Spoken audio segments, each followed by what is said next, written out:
They're like a second family really, the dogs. You wouldn't want to be worried about time anyway, because the time you put into these boys is crazy. Like, if I was being paid by the hour, I'd be a millionaire. Well, I was born and bred into Greyhounds. My grandparents and parents had Greyhounds. Yeah, we've had a little bit of success, and we've been able to survive in the game. It hasn't been easy over the years, but we've managed it, and we're doing okay. You wouldn't do if you didn't have a love for the dog, you know, a love for the animal. There's more than just training a dog. It's a bond you form with them. You depend on them, and they depend on you. Well, this is a treadmill, and it's very important, especially in this country with the weather we're having. I like to get out my dogs, get them out and walked outside, but well, with the way the weather is going, once a day, it's ideal for everybody. Everybody's happy. They'll enjoy themselves on it for 10 or 15 minutes. It's part of their routine. If they could turn it on themselves, they would, like, you know. So the lead on the walker would be mainly for safety, so they don't slip off the back of it, like, you know, so that it's basically for safety. The muzzles is really for their own protection.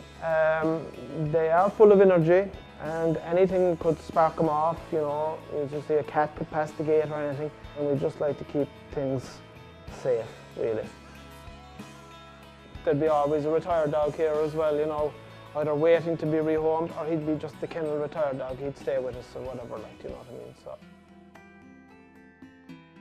like a typical day, I suppose we'd start around 6:30 in the morning, and basically just getting the dogs out, getting them to gallop around in the paddocks and that, and clean up the kennels, tidy up things, change the waters, if there's dogs to be walked, bit of treatment, do the breakfast, and then whatever's happening for the day, there's either trialing, galloping, lots of things, and then obviously the days that you're racing, it's a bit of a downtime really, to keep the kennel as quiet as possible the day of a race.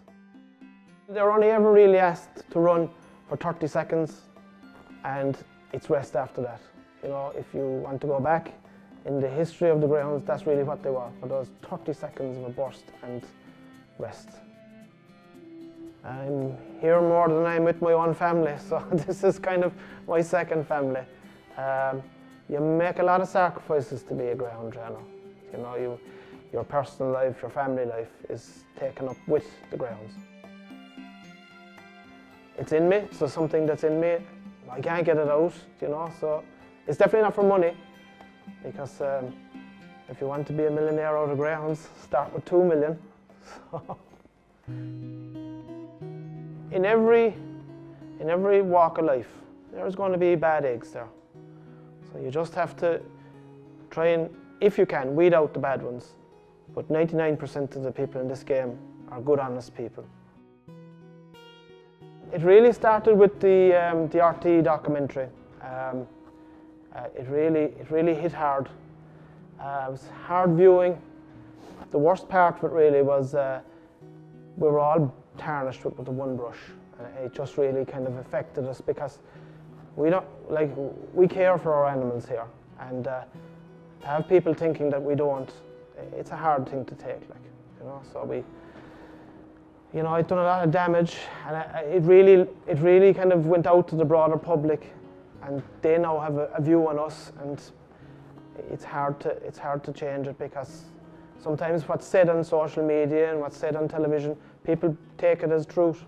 See, it's a kind of a no-win situation. Like, they care for animals, but they don't think that we care for animals. But we do. We know we're not going to change any animal rights group's opinions.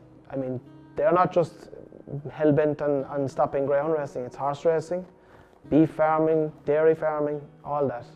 You're not going to stop those people. But it's just the general public.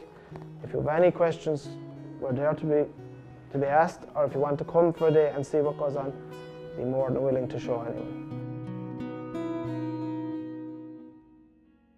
All the dogs that go through here, if they're not sold on, they're rehomed.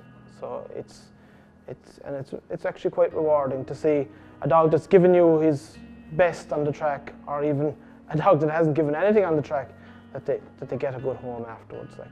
And they're very affectionate animals as well, and they're very loyal. you know, I know all dogs are probably loyal, but I'd be biased with the Greyhounds anyway, definitely, like they're very loyal.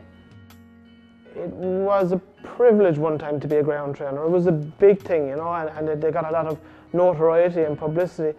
Now it's kind of, you'd be kind of like, do I say anything really, you know, because it's got such bad publicity. But like at the end of the day, we've nothing to be ashamed of. We treat these dogs with the utmost respect. We're ordinary people, we're families, and to be dealing with that is just, it's hard really.